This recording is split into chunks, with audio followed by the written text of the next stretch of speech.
दोस्तों, जब कोई औरत जानबूझकर किसी भी गलत रास्ते पर चलती है तो चलने के बाद वह नहीं देखती कि आखिर हमारा अपना जो परिवार होता है कि आगे चलकर क्या हमारा अपना हो पाएगा। लेकिन जब वह नहीं सोचती तो समझ लो उस दिन से उसका अपना जो परिवार होता है वह खुद बड़ी मुसीबत में फंस जाता, जिसकी वजह से वह औरत एक दिन खुद उस मुसीबत छुटकारा पाने के लिए कोई ना कोई हथकंडा तो अपनाती ज़रूर है और उसी हथकंडे की वजह से एक दिन उसे जेल की हवा भी खाने पड़ जाती है। आज की घटना में सेम कुछ है ऐसे ही होने वाला है, क्योंकि आज की जो घटना है इस घटना में एक महिला होती है, अपने सारे संस्कारों को इस तरह ताक पे रखती है कि वह ऐसा खेल खेली जिसकी वजह से वह कई लोगों के साथ जेल सलाखों के पीछे पहुंच जाती है।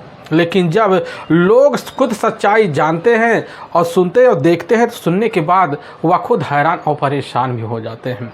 आखिर क्या था इस घटना में क्या हुआ, इस घटना की आप पूरी सिलसिलेवार सच्चाई जानने के लिए इस वीडियो को आज आप लास्ट तक ज़रूर देखिएगा। नमस्कार दोस्तों, मैं प्रदीप कुमार आपको इस चैनल पर मैं स्वागत करता हूं।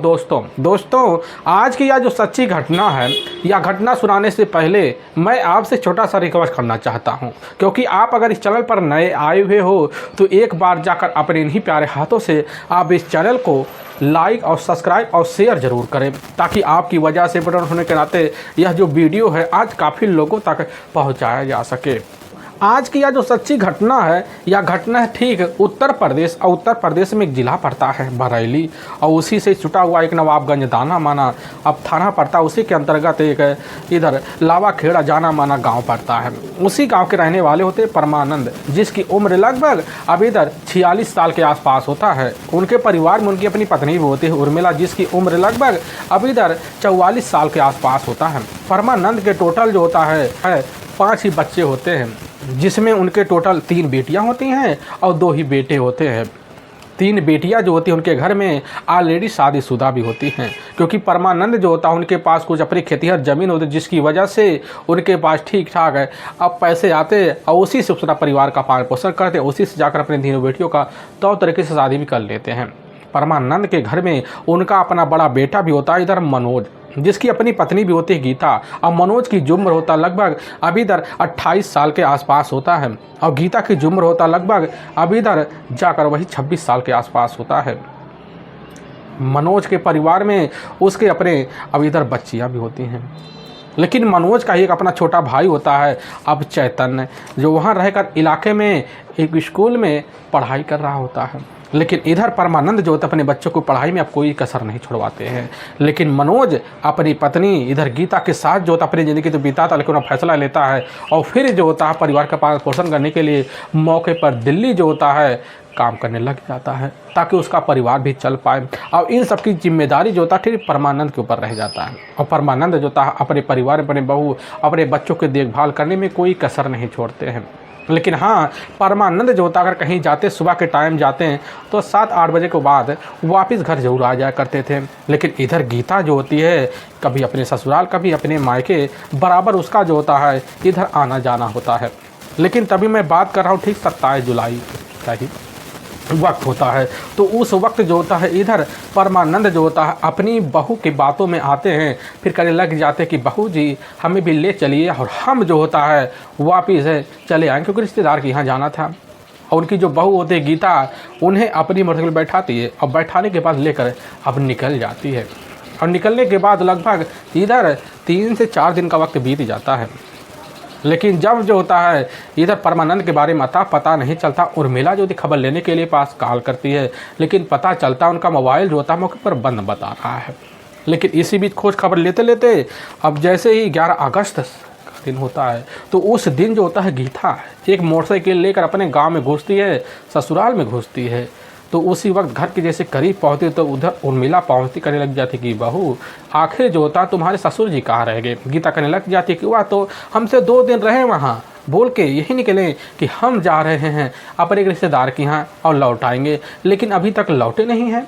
अब गीता जब यह बात सुनने के बाद उसी वक्त जो ताज में पड़ जाती है कि आखिर जो था यहाँ भी नहीं आए हैं तो वह चले कहाँ। गीता खुद फ़ोन निकालती है और अपने ही ससुर परमानंद के मोबाइल पर कॉल कर देती है, रिश्तेदारों के पास कॉल कर देती है, लेकिन किसी के पास जो होता है यह सूचना मिल भी पाता कि परमानंद जो होता वहाँ ठहरे हुए हैं। इधर जो होता है उर्मिला और उर्मिला का अपना जो छोटा बेटा होता है चैतन्य पूरी तरह से परेशान हो जाते हैं। लेकिन गीता लगभग 2 दिन मिलकर अपने परिवार के सहित खोज खबर तो लेती है, लेकिन फिर जो होता है खुद वह फैसला लेती है और फिर मोटरसाइकिल उठाती है और फिर निकल जाती है अपने ही मायके के लिए। लेकिन इधर 3 से 4 दिन का वक्त और बीत जाता है, लेकिन तब भी परमानंद लौट के नहीं आते। और इसी बीच जो था चैतन्य समझ जाता कि बस करो, गीता भाभी ने मिलकर ही हमारे पिता परमानंद के साथ कुछ ना कुछ हथकंडा तो अपनाया है, जिसकी वजह से गीता के चेहरे पर तनिक भी इधर अपने ही ससुर का गुमशुदा होने का कोई चेहरे पर शिकन नहीं दिख रहा है। क्योंकि इधर चैतन्य को पता होता है कि हमारी जो भाभी होती गीता, उनका काफ़ी युवकों के साथ करीबी रिश्ता है, जिसकी वजह से आए दिन इधर हमारे भाई मनोज के बीच झगड़ा हुआ करते थे। अपने मन में यही शंका लेकर जो होता है ठीक है 21 अगस्त को ही वो अपने नज़दीकी जो थाना होता है नवाबगंज पहुंच जाता है। और जब नवाबगंज पहुंचता है तो मौके पर वहां पर थाने में मौजूद जो होता है थाना इंस्पेक्टर होते उन्हीं के सामने कहने लग जाता कि साहब हमारे जो अपने पिता होते परमानंद, हमारी जो अपनी भाभी होती है गीता ने हमारे ही पिता को अपने साथ लेकर रिश्तेदार के पास गई हुई थी, लेकिन हमारे जो पिता होते हैं हमारी भाभी के मुताबिक वह 2 दिन वहाँ रहकर कहीं चले गए, लेकिन वापस नहीं लौट पा रहे हैं। सामने में पूरी तरह शंका हो रहा कि बस करो गीता का ही इलाके के अपने जाने माने उसके अपने प्रेमी शेखर और मनोज है, लेकिन मनोज जो होता साहब भटना नगर का ही रहने वाला होता है, लेकिन इधर शेखर रुदपुर के ही एक जाने माने इलाके का रहने वाला होता है। सामने पूरी तरह से यकीन है इधर शेखर और मनोज ने मिलकर जो होता है हमारे पिता के साथ कुछ ना कुछ अनहोनी की है। और पुलिस की जो टीम होती है चैतन्य की बात जब सुनने के बाद जो कहीं लग जाती है कि आखिर जो होता हम तुम्हारे ही कहने पर हम मुकदमा दर्ज कर लेते हैं। और पुलिस की जो टीम होती है उस वक्त सबसे पहले परमानंद की तलाशी करती है, काफ़ी खोजबीन करती है, लेकिन इधर परमानंद के बारे में कुछ अता पता नहीं चलता है। लेकिन पुलिस की टीम चैतन्य के ही इधर लिखित के तहरीर पर जब पुलिस की टीम जांच पड़ताल करती है सबसे पहले जो होता है गीता का मोबाइल नंबर जो होता है पुलिस की टीम जब ले रखती है तो मोबाइल नंबर का पूरा CDR डिटेल भी निकाला जाता है। तो पता चलता है कि गीता के मोबाइल नंबर किसी चंद्रशेखर के नाम से बड़े ही तौर तरीके से बातों का सिलसिला होता है। पुलिस की जो टीम होती है उसी वक्त शंका घेरे में जाकर इधर गीता को ले लेती है। अब गीता के पास जब कॉल किया जाता है तो पता चलता गीता इस समय फ़ोन तो उठा रही है, लेकिन कह रही कि इस समय जो होता है हम गुजरात में हैं। लेकिन पुलिस की टीम जब दोबारा फ़ोन करती पता चलता कहती अब हरियाणा है। और पुलिस की टीम का शंका अब गीता के ऊपर और टिक जाता है, इसीलिए पुलिस की टीम अब गीता को शंका की निगाह से देखती है। अब पुलिस की टीम अब गीता के मोबाइल नंबर का जब CDR डिटेल निकालती है लास्ट वाला तो पता चल जाता गीता के मोबाइल के द्वारा है अब ललिता नाम के किसी महिला से बराबर बात हुआ करते थे। और पुलिस की टीम इसकी खबर लेने के लिए चैतन्य के पास पहुंच चैतन्य के द्वारा पता चलता है कि आखिर ललिता जो होती है इधर गीता की अपनी ही बड़ी बहन होती है जो इधर हरदोई में रहा करती थी। और पुलिस की टीम जैसे ही खबर पाती है तो उसी वक्त ललिता से संपर्क करती है। जब ललिता से संपर्क किया जाता है पुलिस की जो टीम होती है वहाँ पता पाती है कि यहाँ पर भी गीता का पता नहीं चल रहा है, क्योंकि पुलिस के सामने निकल कर आ चुका होता है।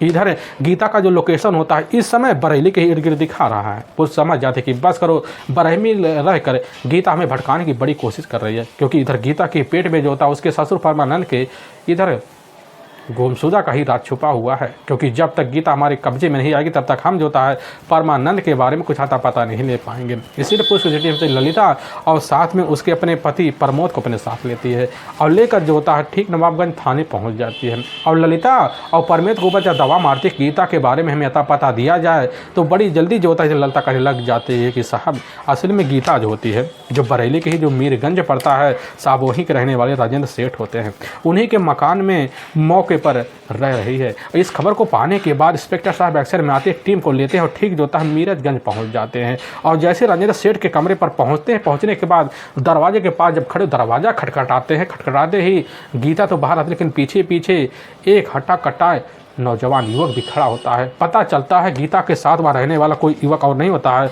बल्कि रामचंद्र मौर्य ही होता है, जो गीता का ही अपना ही एक नया युवा प्रेमी होता है। पुलिस की टीम दोनों को कब्जे में लेती है और लेकर जब थाने पहुंचती है दोनों से जब पूछताछ किया जाता है परमानंद के गुमशुदा के बारे में तो गीता बड़ी जल्दी कहने लग जाते कि साहब हम जो होता है अपने ससुर को गायब क्यों करेंगे। लेकिन पुलिस की टीम जो होता है CDR डिटेल निकाल कर जैसे ही इधर रामचंद्र मौर्य और गीता के सामने रखती है तो बड़ी जल्दी जो होता है दोनों के दोनों टूट जाते हैं। पता चलता है रामचंद्र और इधर जो होता है गीता का जो मोबाइल का जो लोकेशन होता है परमानंद के मोबाइल के साथ ही दिखा रहा होता है।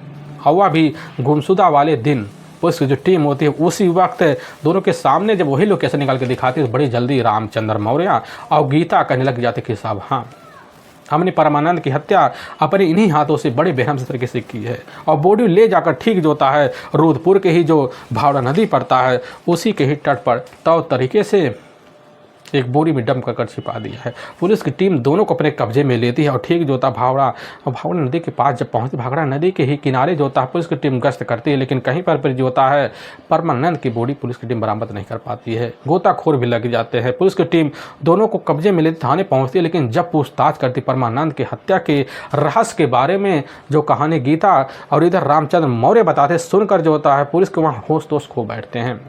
असल में पश्चिमी उत्तर प्रदेश का एक जाना माना जिला पड़ता है अब बरेली, और ठीक उसी के अंतर्गत जो होता है एक बहेड़ी जाना माना थाना पड़ता है, उसी के अंतर्गत एक फरीदपुर जाना माना गांव पड़ता है। उसी गांव के रहने वाले होते हैं गंगा राम।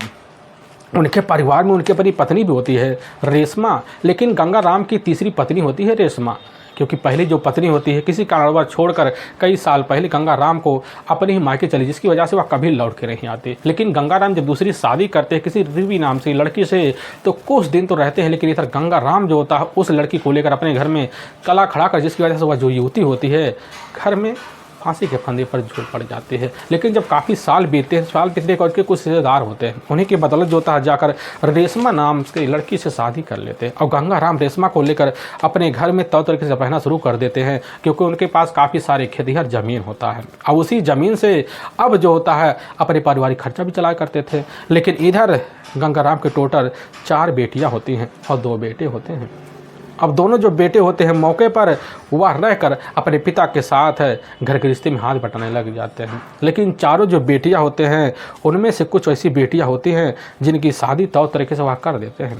बड़ी जो बेटी होती है इधर मौके पर अब ललिता जैसी शादी की होती है, पहुंचने के बाद उसकी जो शादी होता है जाकर बरेली के ज़िले में अब एक छोटा गाँव पड़ता उसी गाँव में कर देते हैं। अब ललिता अपने ससुराल जाती है, अपने तरीके से अपनी ज़िंदगी बिताती है। लेकिन इधर जो होता है अपने गाँव में गंगा राम एक संपन्न किसान होने के नाते उनकी गांव में बड़ी इज्जत होती है, क्योंकि उनकी दूसरे नंबर की जो बेटी होती है मौके पर गीता 8वीं तक पढ़ाई तो करती है, लेकिन जब पढ़ाई कर लेती है उसका पढ़ाई में मन नहीं लग पाता है।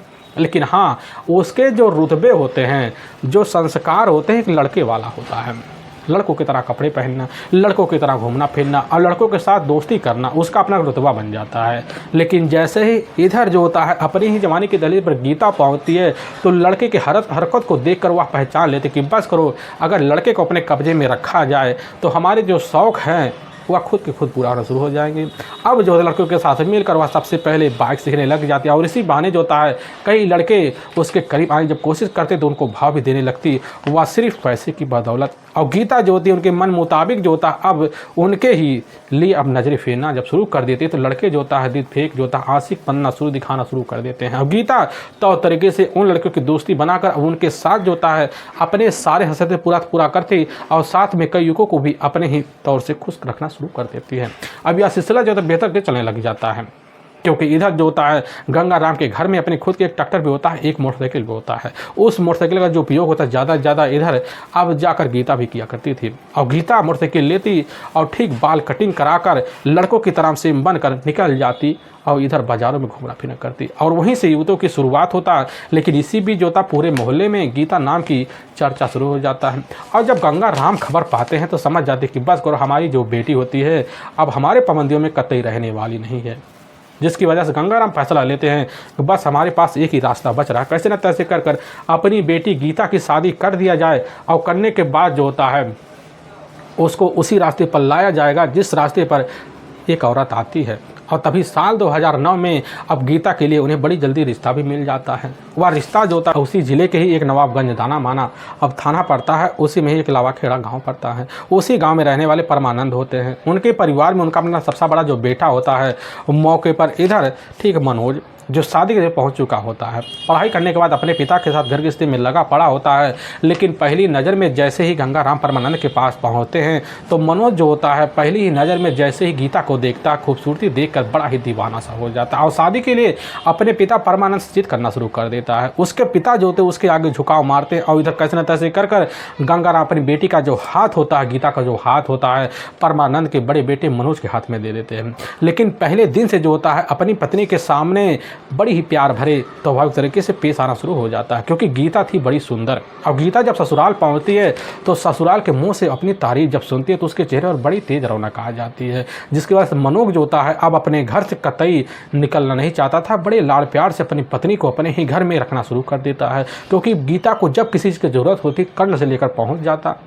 मनोज के पास सिर्फ खेतिहर जारी का ही भरोसा होता है और अपने खर्चे जेब खर्चे उसी से चल पाया करते थे। लेकिन कैसे ना तैसे कर कर महीने दर महीने जब बीत जाते हैं, बीतने के बाद जो होता है इधर मनोज के घर में टोटल अब एक बेटे की उम्मीद आ जाती है। आने की वजह से परिवार जब खर्चा बढ़ता है तो मनोज के परिवार वाले यही समझते कि आखिर बेटा कब तक बहू के मुंह देख कर इस घर में आए दिन पड़ा रहेगा, कोई ना कोई जुगाड़ पानी तो करना पड़ेगा। और तभी परमानंद जो होते हैं अपने बेटे मनोज के ऊपर दबाव मारते कि बेटा तुम जो होता है कहीं नौकरी की तलाशी करो ताकि तुम्हारा भी खर्चा चले और तुम्हारी पत्नी तुम्हारे बच्चों का खर्चा चले। लेकिन यह बात जैसे ही अब प्रमोद सुनता है, सुनने के बाद मनोज उसी समय सोच लेता है कि चलो ठीक, हमें नौकरी की तलाशी करना पड़ेगा तो हम करेंगे। तो इसी बीच मनोज के कुछ अपने करीबी दोस्त भी होते हैं जो ठीक इधर उत्तराखंड के जो उधम सिंह नगर पड़ता है उसी के इलाके के रहने वाले होते हैं। उसी इलाके में एक टाटा मैजिक नाम का एक पुर्जा बनाने वाली कंपनी होता है, वहीं काम करते हैं।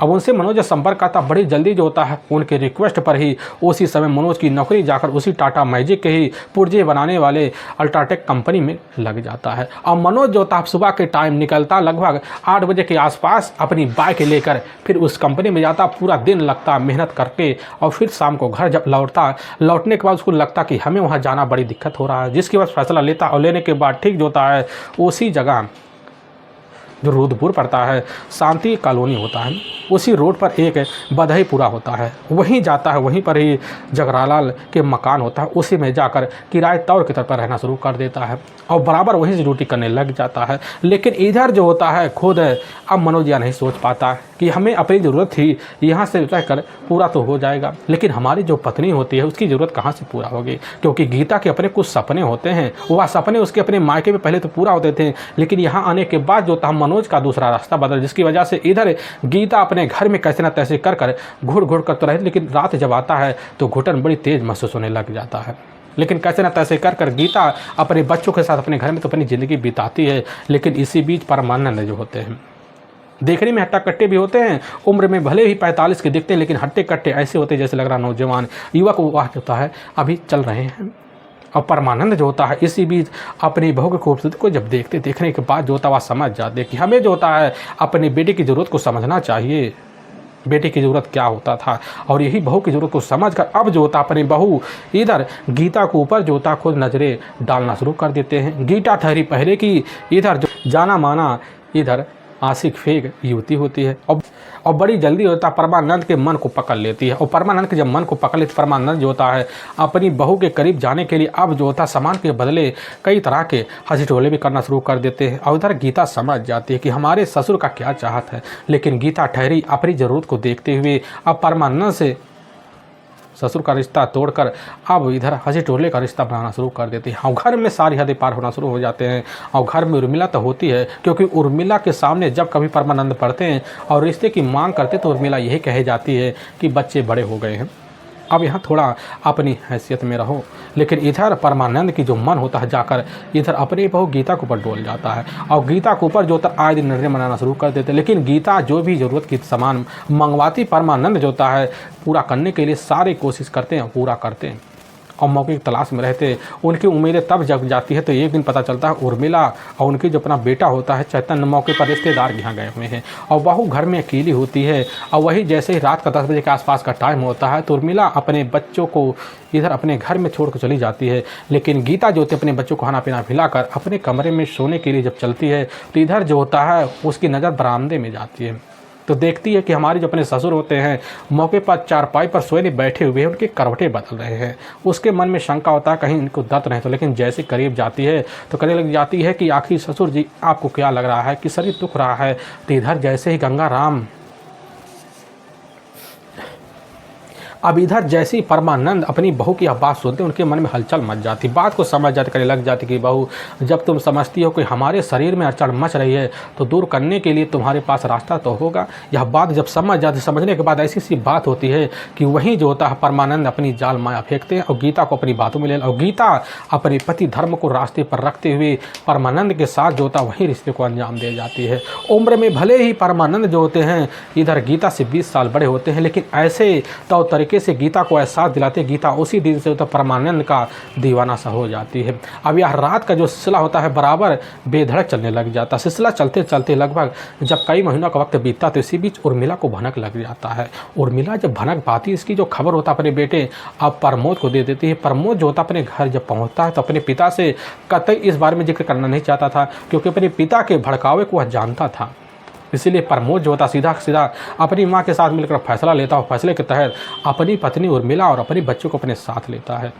और लेने के बाद ठीक जो होता है उसी वक्त निकल जाता है शांति कॉलोनी के ही अब बधईपुरा में वहीं कमरा होता है। उसी कमरे में अपनी पत्नी को अपने बच्चे के साथ छोड़कर ड्यूटी पर आए दिन निकल जाया करता था। लेकिन ड्यूटी पर जाने के बाद जो होता है इधर गीता का जो रंग रूप होता है शौक श्रृंगार होता है वह बन ठन कर बाहर निकलने के रोज़ का जरिया बन जाता है। और इसी बीच अपने ही कॉलोनी के रहने वाले जो होता है गीता के काफ़ी युवकों के साथ पहचान बन जाती है। और इसी बीच होता है इधर रोधपुर के ही जो आदर्श कॉलोनी पड़ता है उसी कॉलोनी के रहने वाले शेखर होता है, और दूसरी तरफ जो होता है जगतपुरा का ही रहने वाला मनोज भटनागर होता है। दोनों एक काफ़ी अच्छे गहरे दोस्त होते हैं। लेकिन बड़ी जल्दी ये शेखर की पहचान जब गीता से हो जाता है तो गीता की ज़रूरतों को बड़ी जल्दी भांप ले लेता है, जिसकी वजह से इसकी शिकायत जाकर खुद जो होता है मनोज भटनागर जब खबर पाता वह समझ जाता कि आखिर शेखर हमें करना क्या चाहिए। और शेखर और मनोज दोनों मिलकर जो होता है अब इधर मनोज के गैर मौजूद गीता के पास पहुंचते भाभी का रिश्ता बनाते फिर हंसी टुटोले करना शुरू कर देते। और गीता अपनी जरूरत को समझती है और अपने पति के गैर मौजूदगी में अब जोता शेखर और मनोज भटनागर सार्क जाता रहा अब रिश्ते को अंजाम देने लग जाती है। अब आए दिन सिलसिला बढ़ने लग जाता, बढ़ते बढ़ते जो होता है यह सिलसिला कई महीनों तक चल पड़ता है। रिश्ते में अहमियत को गीता कभी समझ नहीं पाती है। अब इसी बीच जो होता है अब गीता की जो मुलाकात होता है जाकर इधर मीरगंज के इलाके का एक जाना माना गनैरा इलाका पड़ता है। उस इलाके का रहने वाला रामचंद्र मौर्य होता है। उसके परिवार में उसकी अपनी पत्नी भी होती है, लेकिन उसकी जो अपनी पत्नी होती है मौके पर गांव में रहा करती थी और इधर इस इलाके में रहकर वह ठेकेदारी का काम किया करता था। लेकिन रामचंद्र का जो होता है एक दिन मुलाकात बाजार में गीता से जब होता है खूबसूरती देखता वहीं बात बढ़ाता है। रामचंद्र जो होता है इधर बड़ी जल्दी गीता के हवा को पकड़ लेती है और गीता रामचंद्र के बाण ठान को पकड़ लेती है। और गीता के सामने रामचंद्र पैसों की बारिश करना जब शुरू कर देता है बड़ी जल्दी गीता रामचंद्र को भी अपने बहकाव में ले लेती, फिर रिश्तों को अंजाम जो होता है रामचंद्र के साथ दे देना शुरू कर देती है। अब इधर गीता अपने पति मनोज के गैर मौजूद में कभी रामचंद्र को अपने कमरे बुलाना शुरू कर देती और कभी शेखर और जगतपुरा के रहने वाला मनोज भटनागर को बुलाना शुरू कर देती है। और तीनों के साथ रिश्तों का जो अंजाम होता है तक चलना शुरू हो जाता है। लेकिन इसी बीच शांतिपुरा के इलाके में जो होता है इस तरह की खबर भी पहुंच जाती है। लोग चर्चा करते हैं। मनोज को जब खबर लगता है मनोज जो होता है एक दिन अपने कंपनी से बीमारी का बहाना बनाकर निकल पड़ता है। लेकिन जैसे ही अपने कमरे पर जाता तो पता चलता उसके घर में जो अपनी बच्चे होते हैं वह बाहर तो खेल, लेकिन कमरे का जो मेन दरवाजा होता है खुला होता है। लेकिन इधर मनोज जैसे अंदर जाता तो अपनी पत्नी को अर्ध कपड़े में पाता है, देख कर सनक रह जाता है। तो उसके मन में शंका होता है। लेकिन जैसी रजाई खोली जाती उसी रजाई के अंदर जो होता है इधर रामचंद्र मौर्य जो होता है बिन कपड़े का दिख जाता है। पूरी तरह से शंका यकीन में बदल जाता है। लेकिन इधर तब भी जो होता है अपनी गलती मानने के लिए कभी गीता तैयार नहीं करने लग जाती। यहाँ पानी लेने के लिए आए हुए थे, लेकिन हद तो तब पार हो जाता है जब इधर पूरी शंका यकीन बदल जाता है खुद मनोज का। अब उसी वक्त अपनी पत्नी का बड़े बेरहम तरीके से पिटाई कर देता है और उसी दिन से जो होता है फैसला लेता है और लेने के बाद अपनी पत्नी को अपने साथ लेता है और लेकर अपने गांव पहुंच जाता है और खुद अपनी पत्नी को अपने ही पिता इधर परमानंद के हवाले कर दिल्ली के लिए निकल जाता है। और इधर जो होता है परमानंद जो होता है अपने बहू के ऊपर जो होता है दोबारा वही कोशिश करना शुरू कर देते हैं। लेकिन रोज़ रोज़ के सुख की वजह से गीता को लगने लग जाता कि हमें मुलाकात जो होता है दोबारा कैसे न तैसे कर अब रामचंद्र मौर्य से मुलाकात करना पड़ेगा। और दूसरी तरफ जो होता है शेखर और मनोज भटनागर से मुलाकात करना पड़ेगा। यही सब सोच साझ कर इधर अपने ससुराल से अपनी बाइक लेती और फर्राटे भर कर निकल जाती रोधपुर में। और फिर शेखर और जगपत के रहने वाले इधर मनोज भटनागर से मुलाकात करती, फिर रिश्तों को अंजाम देकर अपने ससुराल लौटती। अब इस तरह का जब सिलसिला चलने लग जाता है, इसकी जब खबर होता है परमानंद को लग जाता है। और जब परमानंद खबर पाते हैं, पाने के बाद जो था उसी वक्त अपनी बहू के ऊपर दबाव मारते, बहू आज से तुम्हारा घर से निकलना पूरी तरह से बंद है। अब इस तरह के घर में पाबंदियों को देखकर गीता समझ जाती है कि हमारे जो ससुर होते हैं, एक तो हमारे ऊपर डोरे बाड़े डाले थे, लेकिन अब हमारे रिश्ते में पाबंदी लगाना चाहते हैं। लेकिन परमानंद की मनसा अलग होती है कि दोबारा वही रिश्ता पनपे। लेकिन इधर जो था गीता ठान के बैठ जाती है कि ना, हमें उन युवकों के साथ अच्छा लगा तो लगेगा ही, लेकिन इधर परमानंद को अपने साथ अच्छा लगाने नहीं देंगे। और गीता जो होती है, अब जब कभी भी परमानंद के सामने पहुंचती तो यही कहती कि हम तुम्हारी जागीर नहीं हैं, हम तो किसी और की जागीर बन चुके हैं, अब जागीर को अपनी मत समझना। और इसी बात को लेकर परमानंद जो था अपनी बहू को पहरा लगाने की कोशिश करते हैं, लेकिन इसकी खबर जाकर अब रामचंद्र मौर्य को पहुंच जाता है। रामचंद्र जब मौर्य खबर पाता समझ जाता है कि हमारे प्यार में अड़ंगा जो होता है खुद इधर गीता के अपने ससुर बन रहे हैं, तो इधर गीता और रामचंद्र मौर्य दोनों मिलकर बड़ा ही खतरनाक फैसला लेते हैं। और इसी फैसले के तहत बड़ा ही खतरनाक प्लान बनाना शुरू कर देते हैं। लेकिन जैसे ही अभी तक 27 है, अब जुलाई साल 2013 का वक्त होता है, उसी वक्त जो था इधर अपने ही ससुर को अपने ही बाइक पे बैठाती है गीता। बैठाने के बाद लेकर रूदपुर निकल जाती रामचंद्र मौर्य के ही कमरे पर। और वहाँ जब पहुँचती कमरे में रामचंद्र मौर्य अकेला ही होता है, लेकिन उसके सामने काफ़ी सारे पैकों की महफिलें जमे होते हैं। और उसी पैक को इधर जो होता है खुद गीता भी लगाना शुरू कर देती है, बगल में जो होता है परमानंद भी लगाने शुरू कर देते हैं, और साइड में बैठा हुआ रामचंद्र मौर्य भी लगाना शुरू कर देते हैं। क्योंकि गीता जो होती है परमानंद के ही बहकाव में पहले आ चुकी है, जिसकी वजह से वह काफ़ी शराब की आदी बन चुकी होती है। अब उसी वजह से बड़ी जल्दी परमानंद की बात को मानती है और वह भी वही साथ में बैठकर पैक लगाना शुरू कर देती है। लेकिन दोनों के दोनों मिलकर जो होता है परमानंद के ऊपर इस तरह हावी हो जाते हैं, उनको नशे में कर देते हैं। और परमानंद को जैसे नशे में देखते तो उसी वक्त वहीं गला दबाकर बेरहम तरीके से इधर गीता और ठीक रामचंद्र मौर्य बेरहम तरीके से हत्या कर देते हैं। फिर बॉडी को ठिकाने लगाने के लिए अब इधर जो होता है रामचंद्र मौर्य एक मोटरसाइकिल लेता, उसी मोटरसाइकिल के पीछे जो होता है परमानंद को तौर तरीके से बैठाते हैं, लेकिन पीछे बैठकर खुद जो होती है गीता बैठ जाती है। और फिर बाइक चलाते चलाते जो अब रूदपुर के ही जो भाखड़ा नदी पड़ता है उसी नदी के पास ले जाते हैं। फिर वहीं एक बोरी लेते हैं, उसी बोरी में काफ़ी सारे ईंट डंप करते हैं, फिर उसी बोरी में ले जाकर परमानंद के बॉडी को डालते हैं, फिर ले जाकर वहीं पास नदी में ही डंप कर देते हैं। फिर वहाँ से वापस जो होता है इधर खुद रामचंद्र मौर्य के कमरे पर चली जाती है। फिर वहाँ रहती कई दिनों, अपने सारे शौक को मिटाती। फिर 11 तारीख अगस्त का दिन होता है, उस दिन अपने ससुराल जब आती है। उसके ससुराल में उसके अपने देवर जब पूछताछ करते हैं, यही कहती है कि जो ससुर रिश्तेदारी में चले गए हैं। और वहाँ से 2 दिन रहने के बाद निकलती है। निकलने के बाद रामचंद्र के पास आती है, फिर वहाँ से फैसला लेती है कि अब जो होता है हमें अपनी ज़िंदगी बिताना चाहिए। लेकिन तब तक पुलिस तो पीछे पड़ चुकी होती है। कैसे न तैसे कर कर इधर गीता और रामचंद्र को जाकर पुलिस की टीम इधर रामचंद्र मौर्य के कमरे से कस्टडी में लेती है और दोनों को लेकर अब कोर्ट में पहुंचती है। और दोनों के ऊपर काफ़ी गंभीर मुकदमा दर्ज करके ले जाकर हमेशा हमेशा के लिए जेल सलाखों के पीछे डाल देती है। दोस्तों, हमें इस घटना का सुनाने का जो उद्देश्य है किसी के दिल को ठेस पहुंचाना नहीं है, बल्कि आपको यह बताना कि आप जहां भी रहे आप सावधान और सतर्क जरूर रहें। दोस्तों, फिर मिलेंगे एक नए वीडियो के साथ, तब तक के लिए जय हिंद और जय भारत।